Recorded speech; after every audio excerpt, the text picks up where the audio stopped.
I welcome you all in this session.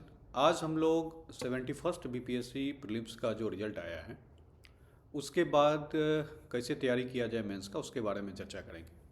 तो सबसे पहले तो जिन लोगों का क्वालिफाई हो गया है प्रीलिम्स उनको बहुत बहुत बधाई, और जिन लोगों का नहीं हुआ है वो पुनः अपनी तैयारी में लग जाएं, क्योंकि ये एक सतत प्रक्रिया है। हो सकता है कि इस बार आपका सिलेक्शन होता, आपकी उतनी अच्छी तैयारी नहीं थी, तो हो सकता है रैंक उतना अच्छा नहीं आता। तो इस बार और अच्छे से तैयारी करें और अगली बार आप प्रीलिम्स के साथ मेंस और इंटरव्यू भी क्वालिफाई करें। लेकिन आज जो मैंने सेशन रखा है ख़ास तौर पे उन लोगों के लिए रखा है जिन्होंने प्रीलिम्स क्लियर किया है और जो अब मेंस की तैयारी कर रहे हैं, तो उनको एक गाइडेंस के लिए कि किस प्रकार से मेंस की तैयारी उनको करना चाहिए जिससे कि उनको इस एग्ज़ाम में सफलता मिल सके। तो अमूमन होता है कि प्रीलिम्स और मेंस के बीच 3 महीने का गैप रहता है, प्रीलिम्स एग्ज़ाम और मेंस एग्ज़ाम के बीच में। लेकिन इस बार आप लोग लकी हैं कि कुछ ज़्यादा समय मिला है, क्योंकि अगर बीपीएससी का कैलेंडर देखा जाए तो उसने मेंस का जो एग्ज़ाम है वो अप्रैल, मार्च या अप्रैल में टेंटेटिव जो है मंथ दिया हुआ है। तो मान के चलते हैं अगर मार्च में भी होता है तो आपके पास दिसंबर, जनवरी और फरवरी 3 महीने हैं। तो स्ट्रैटी हम लोग आज बेसिकली वही शेयर करेंगे कि 3 महीने में किस प्रकार से आप तैयारी करें जिससे कि आपका मेंस जो है अच्छे से क्लियर हो जाए अच्छे मार्क्स के साथ।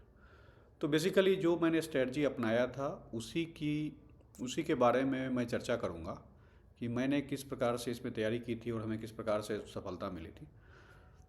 तो सबसे पहले तो है कि अगर हम लोग 3 महीने को इस प्रकार से जैसे डिवाइड करें, 3 महीने में बेसिकली आपके 13 वीक्स, 13 सप्ताह होता है मोटे तौर पर। तो उसमें देखिएगा तो सबसे पहले तो एक सप्ताह जो अभी का सप्ताह है, हालांकि आप लोग तैयारी पहले से चूँकि करते आ रहे होंगे प्रीलिम्स के बाद से ही, लेकिन अभी से अगर भी कोई लोग स्टार्ट करें या ये स्ट्रेटजी अपनाएं कि सबसे पहले एक सप्ताह आप अपना रिवीजन, जो भी चीज़ें आपने नोट्स बनाया है या जो कुछ भी किया है, एक सप्ताह उसको आप डेडिकेटेड वे में अच्छे से पढ़ लें। फिर उसके बाद जो 10 इयर्स के क्वेश्चंस हैं, इसमें सबसे स्ट्रेटजी ये है कि अभी होता है कि शुरू में लोग 2 महीने पढ़ने में लगा देंगे, उसके बाद 1 महीना जो है वो क्वेश्चन आंसर राइटिंग शुरू करेंगे। तो ये चीज़ आपके लिए बिल्कुल घातक साबित हो सकता है। तो उसमें आपको क्या करना है कि एक सप्ताह मैक्सिमम आप टाइम ले लें, जिसमें आपने पढ़ा है जहाँ लगता है कि और थोड़ा डेप्थ में जाने की ज़रूरत है उसको पढ़ लें।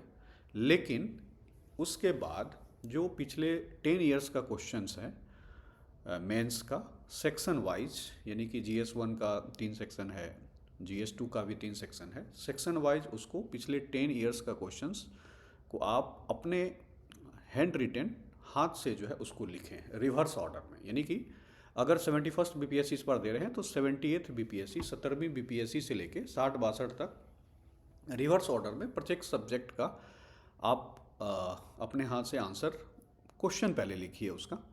उसके बाद जो आपने तैयारी की है एक एक सब्जेक्ट उठा के, जैसे अगर हम लोग GS1 का जो सेक्शन 1 है उसकी बात करें तो उसमें बेसिकली आपका आर्ट एंड कल्चर और मॉडर्न हिस्ट्री से रिलेटेड है। तो उसमें पिछले 10 साल का क्वेश्चन उसको आप पहले लिखिए, कवर कीजिए, क्वेश्चंस लिखिए, उसके बाद एक एक करके उसका आंसर खुद से लिखिए या किसी मटेरियल से है या फिर जो बुक्स है जो आप फॉलो करते हैं उससे उसको इनरीच कीजिए। और हमें लगता है कि जो GS1 का स्टैटिक पोर्शन है उसमें मैक्सिमम आप हमें लगता है कि 10 से 15 क्वेश्चंस अच्छे से बनेंगे। उस क्वेश्चंस को आप अच्छे से उसका आंसर राइटिंग कीजिए। पहला आंसर राइटिंग जो आप करेंगे उसको आप जो मटेरियल्स हैं, जो बुक्स आपने पढ़ा है उसको देख के एक अच्छे से मॉडल आंसर बनाइए। ये टेक्निक आप प्रत्येक प्रश्न के लिए कीजिए। जब आप पिछले 10 साल का क्वेश्चन लिखेंगे, और मैंने पिछले वीडियो में इसके बारे में जिक्र भी किया है, तो उसमें कई सारे क्वेश्चंस जो आप इजीली प्रेडिक्ट कर सकते हैं उसका आंसर, मॉडल आंसर खुद से लिखिए। उसमें जो जो कंटेंट आपको यूज करना है, NCERTs हो या बुक हो, नितिन सिंघानिया की हो आर्ट एंड कल्चर के लिए, या जो भी चीज़ आप पढ़ते आए हैं, बिहार पार्ट के लिए इम्तियाज़ अहमद सर की बुक हो या समग्र बिहार हो, लूसेंट हो, जो भी चीज़ आप हेल्प लेना चाहते हैं उसका हेल्प लीजिए और उसका मॉडल आंसर खुद से लिखिए। जब आप मॉडल आंसर खुद से लिख लेंगे फिर उसी तरह से जितने भी हैं, अगर GS1 की हम लोग सेक्शन 1 की पार्ट करें, मान के चलते हैं कि 15 से 20 क्वेश्चन इस तरह का होगा, तो उसको आप मॉडल आंसर खुद से लिखिए, मटेरियल लीजिए जहाँ जहाँ से लेना है, उसको अच्छे से एक तरह से इनरीच कीजिए अपने आंसर को। ये चीज़ आप जो है हर सब्जेक्ट के लिए जो आपने 15 से 20 क्वेश्चन का एक श्रृंखला बनाया है पिछले 10 साल के क्वेश्चन के आधार पे, या आपके आपके प्रिडिक्शन के आधार पे, या फिर आपके सिलेबस के आधार पे, उसको मॉडल आंसर खुद से बनाइए, डिफरेंट रिसोर्स को यूज कीजिए। जब एक बार ये आंसर तैयार हो जाए तब आप खुद से फिर उसमें लिखना स्टार्ट कीजिए। उसके बाद ये खास करके आपको टेक्निक हेल्प करेगा जो भी स्टैटिक पोर्शन है उसके लिए। जो आपका करंट अफेयर का पोर्शन है उसमें तो चूंकि ये अभी तक आपने 1 साल 1.5 साल का जो करंट अफेयर्स पढ़ा है उसका भी नोट्स बनाया होगा, उसमें संख्या आप ज़्यादा रखें। स्टैटिक पोर्शन में आपने 15 से 20 क्वेश्चन अगर अच्छे से कर लिया तो वो कोई भी क्वेश्चन हमें नहीं लगता है छूटेगा। लेकिन जो आपका डायनामिक पोर्शन है, करंट अफेयर्स का पोर्शन है, खास करके सेक्शन 2 GS1 का और GS2 का, तो उसके लिए आप 30 से 40 क्वेश्चंस जो करंट अफेयर्स है उसको आप तैयार कीजिए। उसमें भी आप डिफरेंट रिसोर्सेज का यूज कर सकते हैं, स्टैटिक पोर्शन का यूज कर सकते हैं, बिहार के कॉन्टेक्स्ट में जो एग्जांपल्स है उसको यूज कर सकते हैं। तो उसको उस तरह से आप तैयार कर लीजिए। हमें लगता है कि 1 से 1.5 महीना तक ये चीज़ आप अच्छे से कीजिए, जिसमें आप साथ साथ किताब भी पढ़ें, डिफरेंट मटेरियल का भी यूज करें, और मॉडल आंसर्स सभी सब्जेक्ट्स का बनाएं। हालांकि ये बनाते समय ये भी ध्यान रखें कि हर से 2 से 3 दिनों पर जो पार्ट आपने कवर कर लिया है तो उससे संबंधित जो प्रीवियस ईयर के क्वेश्चंस हैं उसको ज़रूर बनाइए। तो जब आप 1 से 1.5 महीने में ये चीज़ कर लेंगे तो आप देखेंगे कि करीब करीब हर सब्जेक्ट्स का आपके पास अच्छे से आंसर एक तैयार हो गया है। अब उस आंसर को प्रैक्टिस करना शुरू कीजिए। हालांकि मैं ये नहीं कह रहा कि अभी टेस्ट सीरीज या फिर जो भी चीज़ मॉडल आंसर्स हैं या फिर है उसको ना कीजिए, वो भी कीजिए। अगर पैरेलली आपका चलता है 2 दिन पे 3 दिन पे एक टेस्ट सीरीज आप लगा रहे हैं तो वो बहुत अच्छी बात है।